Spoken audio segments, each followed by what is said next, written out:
ಇಂದೇ ಡೌನ್ಲೋಡ್ ಮಾಡಿ ಮತ್ತು ನಿಮ್ಮ ನೆಚ್ಚಿನ ಶೋಗಳನ್ನು ಆನಂದಿಸಿ.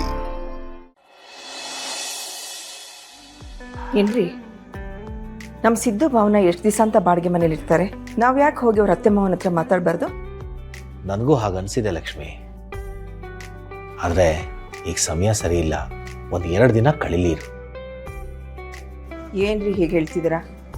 ಇವಾಗ ಮಾತಾಡಿಲ್ಲ ಅಂದ್ರೆ ಇನ್ಯಾವಾಗ ಮಾತಾಡೋದು? ನಮ್ಮ ಬೀಗರಿಗೆ ನಮ್ಮ ಭಾವನದ ಮೇಲೆ ಕೋಪ ಇರ್ಬೋದು, ಆದರೆ ಅಳಿಯನ ಮೇಲೆ ಕೋಪ ಇಲ್ಲ.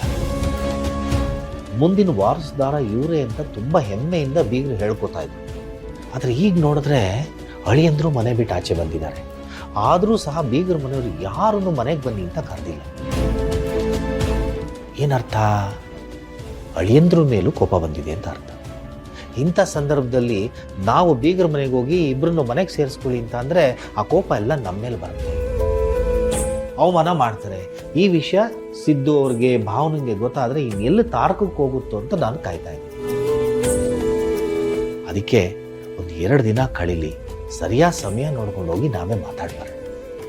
ಇಷ್ಟಕ್ಕೂ ನಮ್ಮ ಭಾವನ ಮೇಲೆ ಅವ್ರಿಗೆ ಯಾಕೆ ಇಷ್ಟೊಂದು ಕೋಪ ಅಂತ ತಪ್ಪು ನಮ್ಮ ಭಾವನೆ ಏನು ಮಾಡಿರ್ಬೋದು? ಅಂತಸ್ತು ಲಕ್ಷ್ಮಿ, ಅಂತಸ್ತು. ನಮ್ಮ ಭಾವನ ಅವ್ರ ಮನೆಗೆ ತಕ್ಕವಳಲ್ಲ ಅಂತ. ಅವ್ರಿಗೆ ತಮ್ಮ ಮಗನಿಗೆ ಅವ್ರ ಅಂತಸ್ತಿಗೆ ಅನುಸಾರವಾದಂಥ ಸೊಸೆ ತರಬೇಕು ಅಂತ ತುಂಬ ಆಸೆ ಇಟ್ಕೊಂಡಿದ್ರು. ಆದರೆ ಅಳಿಯಂದ್ರು ನಮ್ಮ ಭಾವನನ್ನು ಇಷ್ಟಪಟ್ಟರು, ನಮ್ಮ ಮಗಳನ್ನ ಪ್ರೀತಿಸಿ ಹಠ ಮಾಡಿ ಮದುವೆ ಮಾಡಿಕೊಂಡ್ರು. ಆ ಕೋಪನ ಮಗನ ಮೇಲೆ ತೋರ್ಸೋಕ್ಕಾಗಲ್ಲ, ಸೊಸೆ ಮೇಲೆ ತೋರಿಸ್ತಾ ಇದ್ದಾರೆ. ಇಷ್ಟೇ. ಇದಕ್ಕೆಲ್ಲ ಕಾಲನೇ ಉತ್ತರ ಕೊಡಬೇಕು ಲಕ್ಷ್ಮಿ, ಕಾಲನೇ ಉತ್ತರ ಕೊಡಬೇಕು.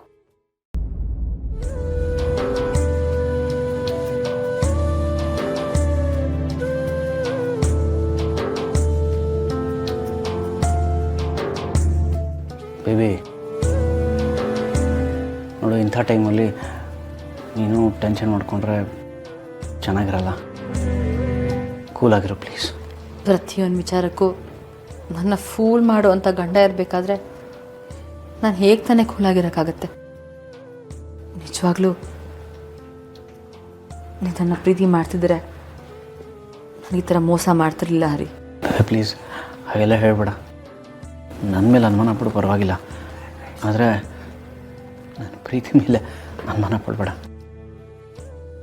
ನೀನು ಒಂದು ಕ್ಷಣ ನನ್ನ ಕಣ್ಮುಂದೆ ಇಲ್ಲದೆ ಇದ್ದರೂ ನಾನು ಎಷ್ಟು ಚಡ್ಪಡಿಸ್ತೀನಿ ಅಂತ ನಿನಗೆ ಗೊತ್ತಲ್ವಾ? ಪ್ಲೀಸ್ ಹರಿ, ನಿಲ್ಲಿಸ್ತೀಯಾ? ಇನ್ನು ಎಷ್ಟು ಡ್ರಾಮಾ ಮಾಡಬೇಕು ಅಂದ್ಕೊಳ್ತೀಯಾ? ಅಲ್ಲ, ನಿನಗೆ ಬೇಜಾರಾಗಲ್ವ ಇಷ್ಟೊಂದು ಸುಳ್ಳು ಹೇಳ್ತೀಯಲ್ಲ? ನೀನು ನಂಬಿದೆ, ಪ್ರೀತಿ ಮಾಡಿದೆ, ಮನೆಯವ್ರನ್ನ ಎದುರಾಕೊಂಡು ಮದುವೆನೂ ಅದೇ. ಜೀವನದಲ್ಲಿ ಜವಾಬ್ದಾರಿ ತಗೊಳ್ತೀಯಾ, ದುಡಿತೀಯಾ, ಅದಕ್ಕೂ ಅದೇನೋ ಬಿಸ್ನೆಸ್ ಶುರು ಮಾಡ್ತೀನಿ ಅಂದೆ. ಆಯಿತು, ಇನ್ವೆಸ್ಟ್ಮೆಂಟು ಮಾಡಿದೆ. ಆ ಬಿಸ್ನೆಸ್ 3 ತಿಂಗಳಿಗೆ ಮುಚ್ಚೋಯ್ತು.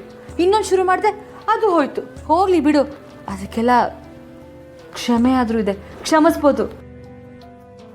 ಒಂದು ಹೆಣ್ಣು ಜೀವನನ, ಅದು ಸ್ವಂತ ಅಕ್ಕನ ಜೀವನ ಹಾಳು ಮಾಡೋಕ್ಕೆ ಹೆಂಗಾದ್ರೂ ಮನಸ್ಸು ಬಂತು ಹರಿ? ಸ್ವಂತ ಅಣ್ಣ ತಮ್ಮ ದುಡ್ಡಾಸೆಗೋಸ್ಕರ ಈ ಥರ ಎಲ್ಲ ಮಾಡ್ತಾರ? ಹರಿ, ನೀನೇನಾದರೂ ನಿಮ್ಮ ಅಣ್ಣನ ಜೊತೆ ಕೈ ಜೋಡಿಸಿದ್ಯಾ ಅಂತ ಮನೇಲಿ ಗೊತ್ತಾದರೆ ನಿನ್ನ ಸಿಚುಯೇಷನ್ ಏನಾಗುತ್ತೆ ಅಂತ ಯೋಚನೆ ಮಾಡಿದ್ಯಾ? ಹಾಗೆಲ್ಲ ಏನೂ ಮಾಡೋಕ್ಕೆ ಹೋಗ್ಬಿಡಮ್ಮ. ಏನೋ ಕೆಲಸ ಇಲ್ಲದಿದ್ರು ನಿನ್ನ ಜೊತೆ ನನ್ನ ಸಾಕ್ತಾ ಇದ್ದಾರೆ, ಆಮೇಲೆ ಅದಕ್ಕೂ ಕಲ್ಬಿಡುತ್ತಷ್ಟೆ. ಇದೇ ನನಗಿಷ್ಟ ಆಗಲ್ಲ. ಕಟ್ಕೊಂಡು ಗಂಡ ಕಷ್ಟ ಆದರೂ ಪರವಾಗಿಲ್ಲ, ಹೇಳ್ತೀನಿ ಸಾಕ್ತೀನಿ ಅಂತ ಹೇಳಬೇಕು. ಆದರೆ ನೀನು ಮಗಳು ಇಷ್ಟಪಟ್ಟಿದ್ದಾಳಂತ ಒಂದೇ ಒಂದು ಕಾರಣಕ್ಕೆ ನಿನ್ನ ಅಳಿಯ ಅಂತ ಒಪ್ಕೊಂಡಿರೋದು. ನೀನು ಕೆಲಸ ಮಾಡದೆ ಹೋದ್ರು ನಿನಗೆ ಮರ್ಯಾದೆ ಕೊಟ್ಟು ಮನೇಲಿ ಉಳಿಸ್ಕೊಂಡಿದ್ದಾರೆ, ಅದಾದರೂ ಗೊತ್ತಾ? ಗೊತ್ತು, ಎಷ್ಟು ಚೆನ್ನಾಗಿ ಮರ್ಯಾದೆ ಕೊಡ್ತಿದ್ದಾರೆ ಅಂತ. ನನಗಿಂತ ಜಾಸ್ತಿ ಗೇಟಿ ಕಟ್ಟಿರ್ತಾರಲ್ಲ ನಾಯಿ, ಅದಕ್ಕೆ ಮರ್ಯಾದೆ ಕೊಡ್ತಿದ್ದಾರೆ. ಗೊಣಗಿದ್ ಸಾಕು, ಇವಾಗ ಬಾಯಿ ಮುಚ್ಚು. ತಪ್ಪು ಮಾಡಿದ್ ನೀನು ಹರಿ. ಕಮಿಷನ್ ದುಡ್ಡನ್ನ ನಿಮ್ಮ ಮನೆಯಿಂದ ತೊಗೊಂಡಿದ್ಯಾ ಅಂತ ಮನೇಲಿ ಗೊತ್ತಾದರೆ ನಿನ್ನ ಮಾನ ಮರ್ಯಾದೆ ಹೋಗುತ್ತೆ. ನಿನ್ನಂತೂ ಸುಮ್ಮನೆ ಬಿಡಲ್ಲ.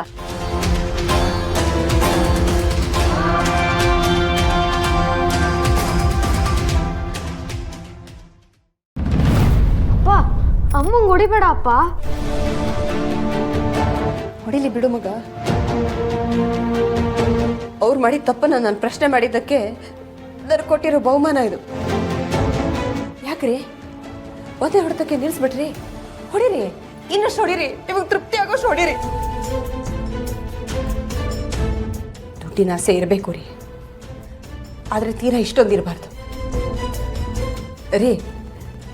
ಹಿಂದೆಲ್ಲ ನೀವು ನನಗೆ ₹1 ಕೊಡೋದಕ್ಕೂ ಯೋಚನೆ ಮಾಡ್ತಿದ್ರಲ್ಲ, ಹಾಗೆಲ್ಲ ನಾನು ನನ್ನ ಗಂಡ ಸ್ವಲ್ಪ ಜುಗ್ಗ, ಆದರೆ ತುಂಬ ದುಡ್ಡಿನ ಜವಾಬ್ದಾರಿ ಇರೋ ಮನುಷ್ಯ ಅಂತ ಅಂದ್ಕೊಂಡಿದ್ದೆ.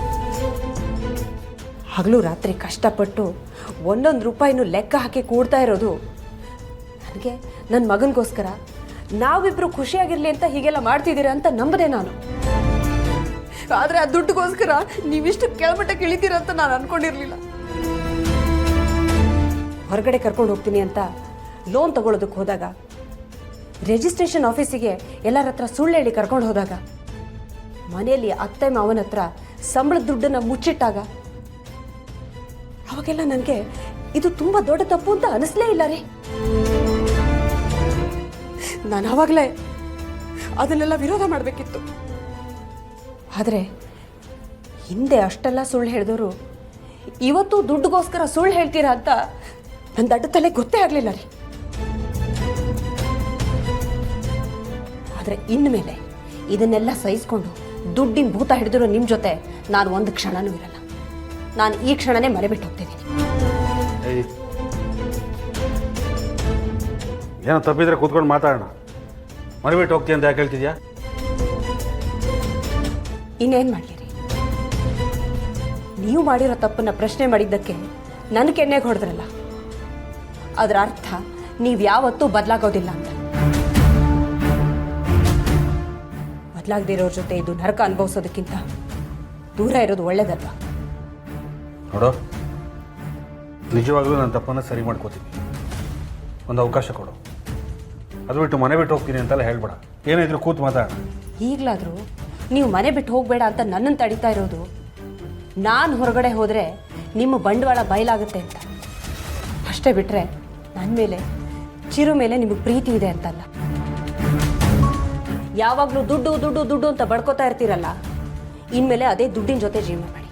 ಅದು ಏನು ಆಟ ಆಡ್ತೀರೋ ಆಟ ಆಡಿ, ಆದರೆ ನಾನು ಮಾತ್ರ ಸತ್ರು ಈ ಮನೆ ಒಳಗಡೆ ಕಾಲಿಡಲ್ಲ. ಚಿರು, ನಿನ್ನ ನೋಟ್ಬುಕ್ಸು, ನಿನ್ನ ಬಟ್ಟೆನೆಲ್ಲ ಇದೆ, ಹೊರಡೋಣ. ಅವ್ನು ಕರ್ಕೊಂಡು ಎಲ್ಲ ಹೋಗ್ತೀಯಾ? ನಿಮ್ಮ ಅಮ್ಮನ ಮನೆಗೆ ಹೋಗ್ತೀಯಾ? ಅವ್ರು ಇರೋದು ಚಿಕ್ಕ ರೂಮಲ್ಲಿ. ನೀವಿಬ್ಬರು ಹೋದರೆ ಎಲ್ಲಿರ್ತೀರಾ ಅಲ್ಲಿ? ನಮ್ಮ ಅಮ್ಮನ ಮನೆ ಚಿಕ್ಕದಿರ್ಬೋದು ರೀ, ಆದರೆ ಅವಳ ಮನಸ್ಸು ವಿಶಾಲವಾಗಿದೆ. ಲಕ್ಷ್ಮೀ ನಿವಾಸ